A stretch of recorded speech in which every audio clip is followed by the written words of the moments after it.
Olá pessoal, espero que estejam todos bem. Na videoaula de hoje nós seguimos aí o conteúdo de eletroquímica, né? Na verdade nós estamos no capítulo 5, perdão, no capítulo 10, né?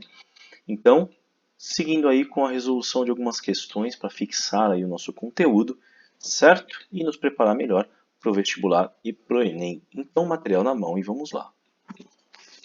Nós temos aí a primeira questão para ser resolvida da seção Primeiras Ideias, que é a questão 275, dizendo: as baterias utilizadas aí em aparelhos auditivos são compostas de zinco e prata e podem ser representadas pela seguinte notação. Temos ali a notação universal utilizada na representação das reações que ocorrem numa pilha, certo? No caso, é uma pilha que utiliza zinco e prata, ok? A partir dessa notação, o item A pede o seguinte: escreva a reação global dessa bateria. Então, a reação global, ela pressupõe que ela é formada pelas semi-reações de oxidação e de redução, certo?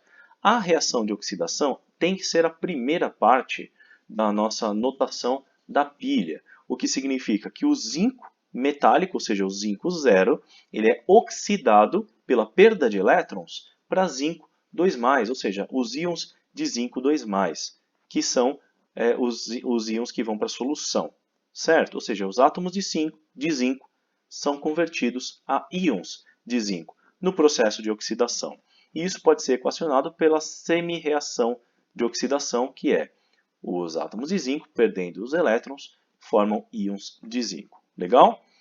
De forma similar, nós temos ali que a segunda parte da notação corresponde ao processo da redução, em que os íons de prata, aqui existe um erro no nosso material, tá? Em que os íons de prata eles são somente prata mais e nunca prata 2+, ok? Prata mais é mais um, né? Que são reduzidas para prata zero, certo? Ou seja, os íons de prata da solução são reduzidos a átomos de prata zero, ok, gente? E isso pode ser equacionado pela semi-reação, em que a prata mais recebe um elétron, formando átomo de prata, certo?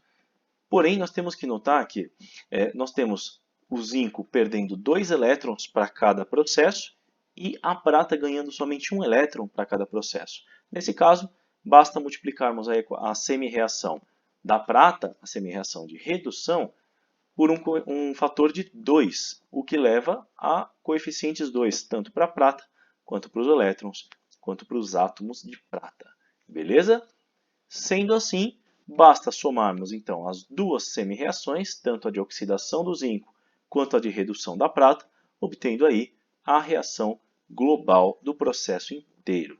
Beleza, gente? Naturalmente, no cálculo, na soma das semi-reações, nós simplesmente não precisamos representar os elétrons envolvidos, uma vez que são perdidos 2 elétrons pelo zinco e são ganhos 2 elétrons pela prata. Ok? Certo? Então essa é a nossa reação global.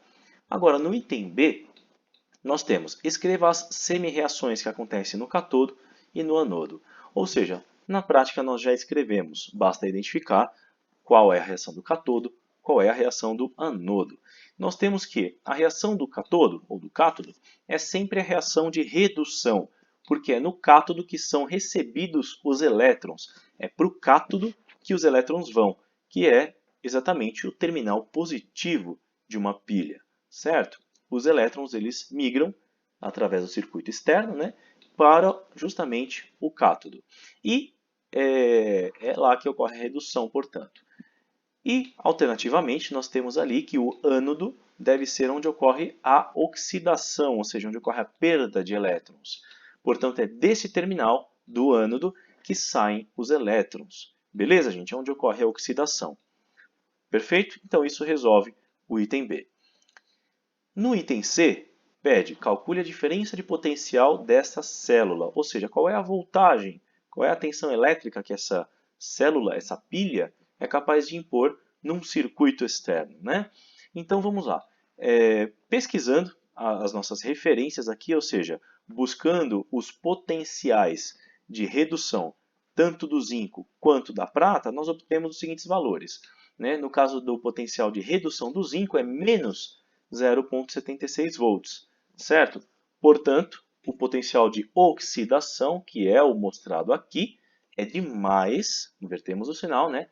Mais 0,76 volts. Legal? E o potencial de redução da prata, não precisamos converter para potencial de oxidação, né? Uma vez que a prata sofre de fato a redução, o potencial de redução da prata é de mais 0,80 volts, certo? A diferença de potencial é nada menos do que a soma entre o potencial de oxidação e o potencial de redução, resultando na soma literal dos valores encontrados, que resulta aí num valor de mais 1,56 volts, que é a voltagem ou a diferença de potencial que essa pilha consegue fornecer para um circuito externo. Beleza, gente? Bom, temos ali que a próxima questão, uma questão do Instituto Federal de São Carlos, de Santa Catarina, temos ali a corrosão é um processo eletroquímico que envolve reações de oxirredução. Temos ali uma figura de um veículo deteriorado por corrosão, ou seja, pelo enferrujamento do ferro contido na lataria desse veículo. Okay? Com base na definição acima, assinale a soma da proposição corretas, né? Ou das proposições corretas. Temos ali, primeira proposição. Em uma reação de oxirredução, o agente oxidante recebe elétrons do agente redutor. O agente oxidante é aquele que causa a oxidação de uma outra espécie química. Consequentemente, o agente oxidante sofre a redução, certo? Então, vamos lá.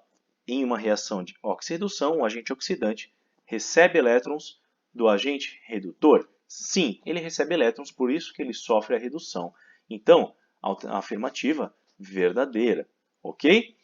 A afirmativa 2. Os metais têm maior probabilidade de sofrerem oxidação quando comparados com os não metais. De fato, porque os metais eles são todos com a tendência, né, de perder elétrons, o que significa a tendência de sofrer um processo de oxidação.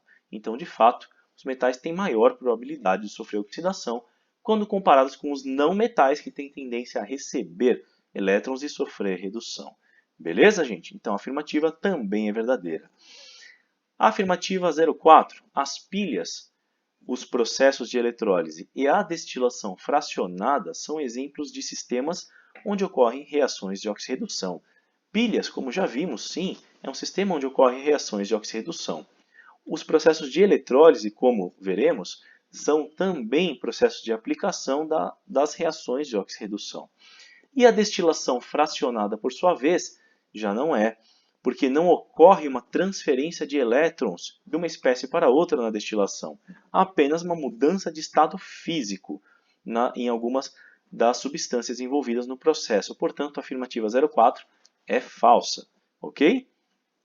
Na afirmativa 08, diz: nas pilhas, as reações de oxirredução ocorrem de forma espontânea. Verdadeiro, porque se não ocorresse de forma espontânea a reação, simplesmente não haveria o fornecimento de elétrons natural quando fechasse um circuito. As reações, ao fechar um circuito, as reações que ocorrem dentro de uma pilha são, portanto, espontâneas. Beleza, gente? E não forçadas ou induzidas. Beleza? A afirmação 16 diz: o ouro tem um elevado potencial de redução, o que significa que ele é um bom agente redutor. De fato, se buscarmos a informação na literatura, o ouro tem um elevado potencial de redução.